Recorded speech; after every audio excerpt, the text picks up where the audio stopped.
Hi, this is Sarit Switzer, and welcome to the It Is Taught podcast, a podcast devoted to the teachings of Rabbi Shneur Zalman of Liadi as recorded in his most famous work, the Tanya.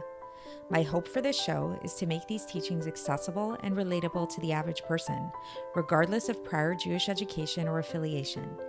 The episodes follow the prescribed daily study portions and are meant to serve as practical lessons in how to live your life as your true self and develop an authentic and powerful relationship with your Creator.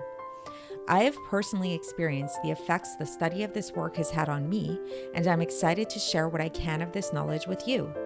So please join me on this journey of learning, self-growth, and connection with your source.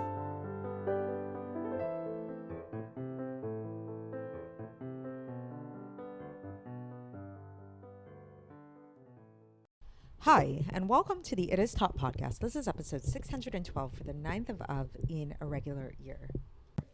So it's Tisha B'Av, the day in which we mourn the destruction of the temple and many other Jewish calamities that happened during this time in history. It's a very, considered to be a very inauspicious time for us Jews, but it can really be thought of as a day of a lot of meditation and contemplation and kind of a lot of sobering. And perhaps we can tie that into what it is that we're going to be learning about in today's Tanya, because in today's Tanya, we're going to be talking about going inwards, talking about going into a deep place within ourselves known as the inner recesses of the heart. This is a place that is beyond our emotions, which we tend to think of as associated it being with our heart, beyond even our intellect, but to a place much, much deeper than that. So to begin our discussion today, I actually want to bring up a book that I read a while back, written by a psychologist named Jonathan Haidt. And the book is called The Righteous Mind, and it's all about morality. It kind of gets into morality and politics and why, some people lean more to the right, why some people lean more to the left. Are there certain patterns that tend to go with this, certain personality traits and all of that? It's a fascinating book. But one of the biggest takeaways from the book and in the discussion of morality is that Jonathan Haidt proposes the idea, and he really demonstrates this idea quite convincingly, that although humans tend to pride themselves on having morals that are based on logic and that are well thought through and that are very rational. In fact, he shows us that this is indeed not the case, and that indeed the morals that we have are based on something much deeper than logic.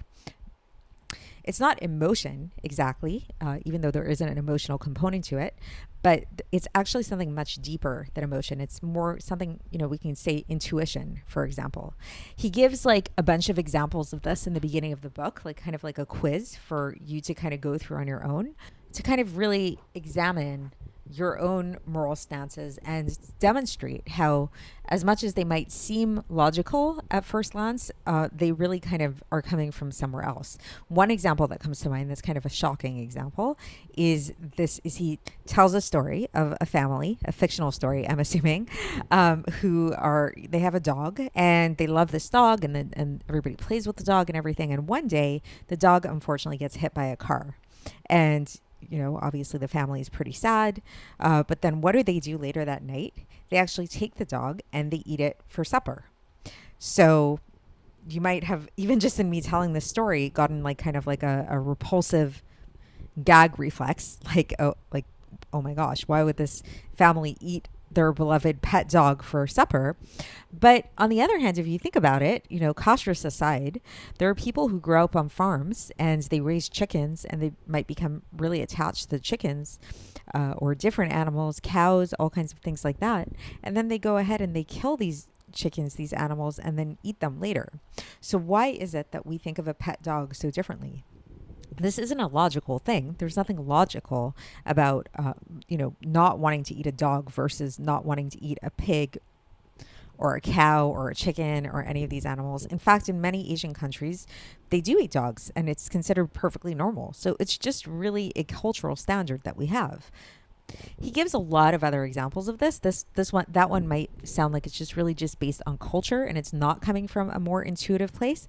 But a lot of these cultural standards do come from intuitive spaces where we just feel like something just is not right, which is why we often find that across cultures that have nothing to do with one another often have morals that do overlap with one another. For example, incest. Incest is, as far as I understand, pretty much considered to be morally reprehensible everywhere.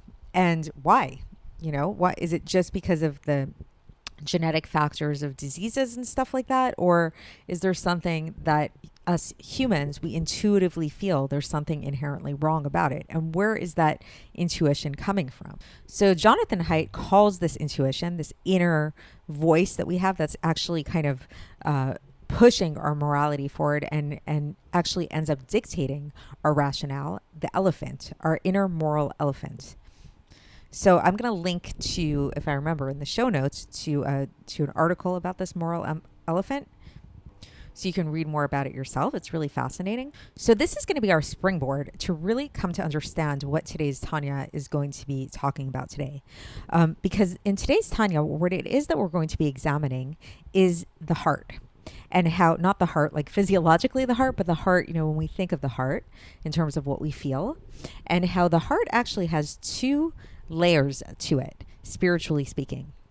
There's the external layer of the heart, which is our basic emotions, what we think of, usually when we associate it with the heart, our feelings of love and revulsion and things like that. We've talked about this extensively in Tanya, actually, about how the breakdown of the emotions that are associated with the heart. There's the seven midos, we call them, the seven emotive qualities of the heart. And we've also spoken about how these seven emotive qualities of the heart don't come out of nowhere. They actually stem from the mind, from the brain, from the three intellectual attributes. So, we've talked about this in terms of our relationship with God or our relationship with people as well, that the more we come to understand God, the more we come to understand people, our spouse or our friends or whoever it is, the closer this can get us to them, the more this can help generate feelings within our heart. So our mind can really have this capacity to rule over our heart. But now today we're going to actually talk about another aspect of the heart, which is the inner aspect of the heart. And this inner aspect of the heart actually comes before the logic. It transcends logic. It's actually a lot more connected with what we call, maybe loosely translated as intuition. So if we want to put spiritual terms to this, Hebrew Tanya kind of terms to this, then when we talk about logic is really the realm of Bina, which is commonly translated to mean understanding, comprehension, analysis, all of that. And that's the second intellectual attribute of the mind, of the three intellectual attributes. After Bina comes Das, and Das commonly translated as knowledge, but really it means more connection. Attachment it's still part of the intellect, but it's the part of the intellect that connects to the emotion, that allows our thoughts to really connect into a way that we feel them, that it's not just like an abstract concept, it's something that we actually feel. We don't just intellectually understand that cigarettes are bad for us. If we really connect on the Das level, then we will physically be repulsed by cigarettes the more we learn about it. But in the intellectual attributes, as we mentioned, there's three. There's Bina and Das, but above Bina and Das, there's another one, the first one, which is called Chokhmah.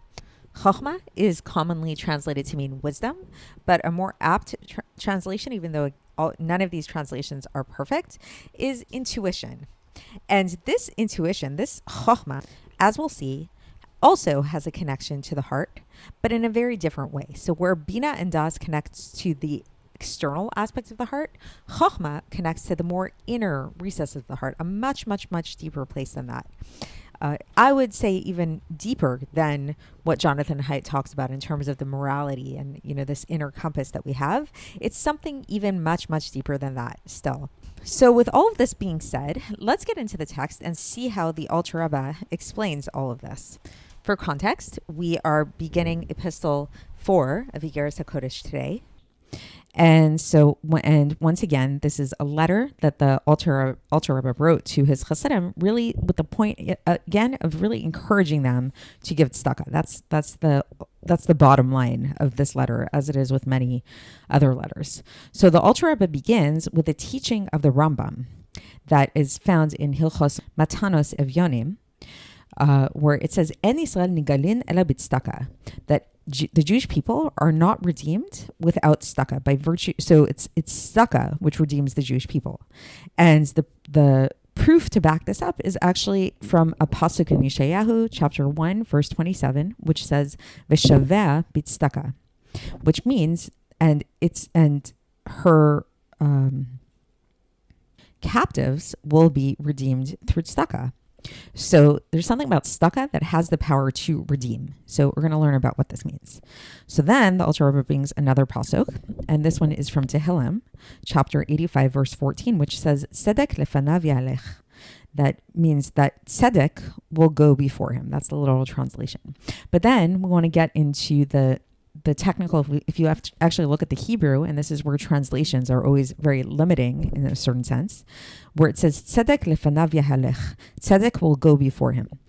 It's a much simpler way, like a more straightforward way to say this, that tzedek will go before him, is if it would have said, "Tzedek lefanav yelech." Those of you that know Hebrew, that would be like, literally, tzedek walks before him. But it doesn't say yelech, it says yahalech. So why? Why does it say yahalech? So yelech is like walking. It's like an active state of walking. Yahalech kind of connotes this idea that something is making it walk. Some other entity is like is causing it to walk. So what is this talking about? So to understand this, the Alter Rebbe brings another verse. This is another citation. This is also from Tehillim, chapter 27, verse 8, where it says, "Lecha amar libi bakshu fanai," which says, on your behalf, my heart says, "Seek my face." So what does this mean? So my face, so this has come up before, panai. There's another meaning to the word panai. Face, the word face in Hebrew, panim, is related to the word pnimius, to inward. So meaning to say that when we say like seek my face, the real understanding is that you're supposed to seek out, to ask for the inwardness of the heart. So what does this mean?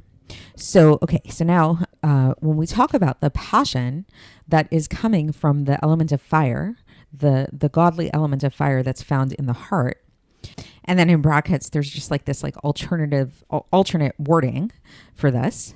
So it's this idea of like the passion, the fire in the heart and in the godly soul. So the Alter Rebbe says there are two aspects to this passion of the heart. There's the external aspect, and then there's the inner aspect. What's the external aspect? The external aspect is the passion and the excitement that comes about through Bina and Das, through understanding and knowledge about the greatness of God, blessed be He, the infinite one, blessed be He. To be able to really meditate upon God's greatness, and to have from this meditation, from this intellect, to give birth to what we know as tfuna. This is like an emotional feeling. This is a great feeling of love that is like the flashing flames of fire. Okay, so that's the external aspect of the love of God, of the heart. Then there's the inner part of the heart. What's the inner part of the heart? The inner part of the heart is the really inner part of the heart that's called like the depths of the heart, the umka deliba in Hebrew. And this is totally above intellect. So this is not something rational, and this is not something that a person can meditate about. This is beyond that level of meditation. And to this level of love is what is alluded to in a pasuk in Tehillim, chapter 130, verse 1, where it says, "Mimamakim kiratecha Hashem." From the depths do I call upon you, God. So from the depths, this is referring to the umka deliba, the depths of the heart. And now the Alter Rebbe in brackets here says that we can understand this by way of analogy, that just like in terms of worldly matters, right? So we talked about that in the introduction, that there's some things that are so important to a person that it's like they affect him and they touch him. They're so personal to him that they really are like in the inner part of the person's heart. So, and they cause a person to sometimes do things that are totally irrational, right? So it's like, think about like what people would do for their parents, or parents would do for their children, or things like that. It's like we care about these things so much that it's not even rational. We would do things that are totally irrational for their sake, because they touch us so much. So just like this, that we have these things in worldly matters and like physical life, it's so too is it when we talk about the service of the heart of God, when we talk about our relationship with God and our love of God, that meaning to say that this aspect of the inner part of the heart is totally above intellect, totally above knowledge, and the emotions that come about through intellect. But rather, what is it then? If it's totally above intellect, where is it coming from? What's it about? So it's actually a ray of the supernal chokhmah that is above understanding and das. So again, in that map of the spheros, so the spheros, the three intellectual attributes are chokhmah, bina, and das. So wisdom and understanding and knowledge is how they're commonly translated, but it's actually, it's hard. Again, translations are very limited. So it's like when we meditate, we really actually start with the second one leading into the third. So we start with our bina. Bina is our understanding. This is where we try to contemplate and understand and analyze and all that stuff. And that leads to our sense of knowledge, of like really appreciating something. But chokhmah is above that. Chokhmah can be thought of as more of that spark of inspiration, of intuition, that kind of thing. So too above are there those spheres, just like we embody these spheres in our own lives, in our own self. So for God, this level of chokhmah is really beyond intellect. It's something that supersedes intellect, supersedes rational understanding. And so this is what we are tapping into when we talk about this inner level of the heart. And so within this supernal chokhmah that we're talking about is actually found vested and is hidden the light of God himself. As is written, Hashem bechokhmah yesad haaretz. This is from Mishlei chapter 3 verse 19, that God founded the earth with his chokhmah. So it's like this is the source of all of creation, is chokhmah, really. And this is, to make it really straightforward, this is the spark of God that is found in every single Jewish person. It's the pintel yid of every single person. So that's the end of the section for today. So what we've learned is that there are two levels of passion towards God within our hearts. There's the external level, which is like this love that we generate through intellect and intellectual understanding and all of that stuff, and meditation upon God. And then there's this more essential inner layer, which is more essential. It's super irrational. It's where we would like literally give our lives for the sake of God, just like we can think of it as a parent giving their lives for their children if needed. This is the level that, as explained in the introduction, I kind of liken to the elephant that, lahavdil, not exactly the same thing, but kind of to give us an idea of it, that Jonathan Haidt talks about in terms of the moral compass that we have that supersedes logic, supersedes rationale, even though we like to think that is based on reason. It's really not. So too, yes, there is a part of ourselves that is attached to God, that feels love for God, that is based on reason, and that we can generate it further through more reason. However, there's another part of us, another part of our hearts that's attached to God in a way that really supersedes reason. And that is a much deeper part of ourselves. So that's the end of the section for today. And tomorrow we're going to continue along these lines, and we're actually going to tie in what it is that we've been learning about the two aspects of the heart, and interestingly enough, connect this to the mitzvah of circumcision, and how so too, when it comes to circumcision, there are also two layers of circumcision that occur. So stay tuned for that, and I will speak to you then. Thanks for listening to the It Is Taught podcast, hosted by Sarit Switzer. This podcast is dedicated in loving memory of my maternal grandfather, Avraham Yitzchak ben Binyamin HaKohen of blessed memory. Music by Shoshana. If you enjoyed this episode and would like to support the show, please share it with others and subscribe on YouTube, Apple iTunes, Spotify, or wherever you listen to podcasts. And make sure to leave us a 5-star review. To find out more about the It Is Taught project, including more information on my soon-to-be published book, please visit our website, itistaught.com. To catch the latest from me, follow me on Facebook, Instagram, and Twitter. Looking forward to speaking with you tomorrow. And until then, have a great day.